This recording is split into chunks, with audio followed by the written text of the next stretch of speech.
मैं अकेला ही चला था जानिबे मंजिल मगर लोग आते गए कारवां बनता गया।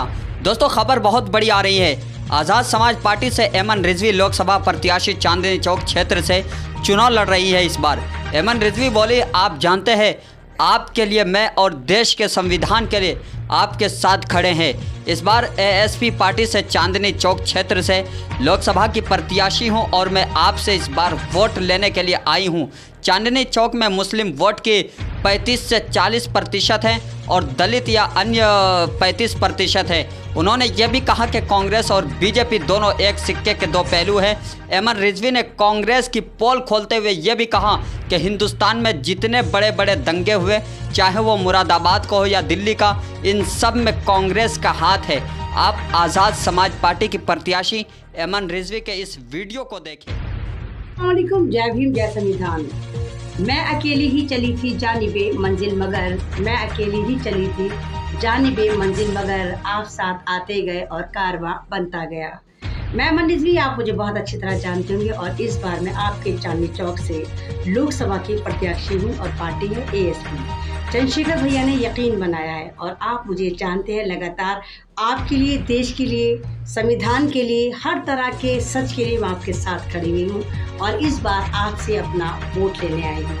चांदनी चौक में मुस्लिम प्रतिशत जो है, वोट प्रतिशत जो है, आबादी जो है वो 35 से 40% है और दलित आबादी नियर अबाउट 35% है।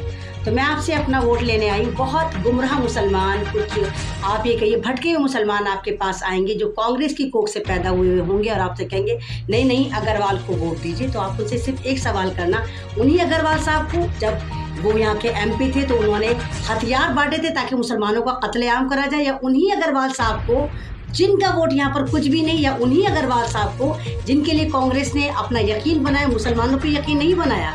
ये देखिए, आप कांग्रेसी अगर आपके पास कोई आता है तो आप कांग्रेसी से ये ज़रूर कहिए कि भाइयों पहले ज़रा आप उनकी घर वापसी करवाएं जो आपके 20-100 सांसद जो हैं वो बीजेपी में जा चुके हैं। आप गठबंधन बाद में करना, पहले आप उन सांसदों को वापस लेकर आए पार्टी में। आपको बेवकूफ़ बना रहे हैं। लवली सिंह उदाहरण, आगे गौरव बल्ला उदाहरण, बड़े बड़े दिग्गज कांग्रेसी जो हैं वो बीजेपी में जा रहे हैं। तो कांग्रेस और बीजेपी एक ही सिक्के के दो पहलू हैं। तो भारत में बीजेपी और कांग्रेसी क्यों, दूसरी या तीसरी पार्टी क्यों नहीं, और ख़ासकर मुसलमानों के इलाके से मुसलमान कैंडिडेट क्यों नहीं?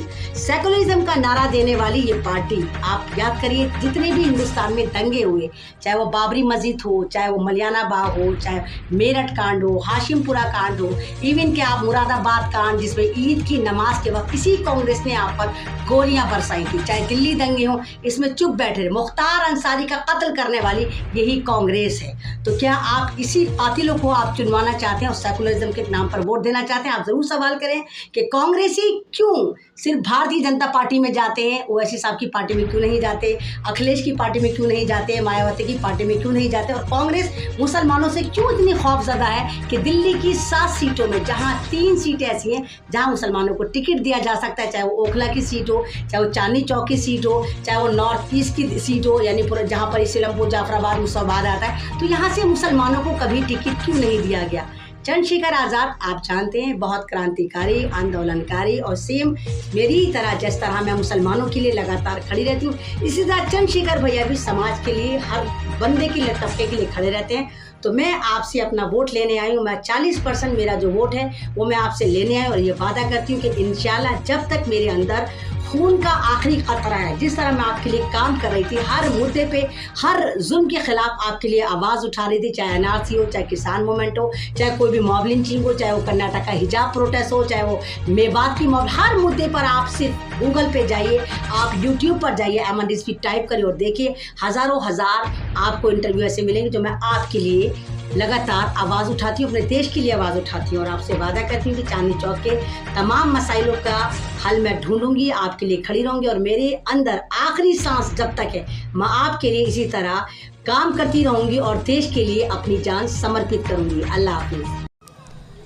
दुनिया की हर छोटी बड़ी खबर देखने के लिए सस्ता मीडिया को सब्सक्राइब करें और साथ में बेल आइकन को दबाएं ताकि लेटेस्ट वीडियो सबसे पहले आप तक पहुंचे। अगर आप सस्ता मीडिया फेसबुक पेज पे देख रहे हैं तो पेज को फॉलो और लाइक ज़रूर करें।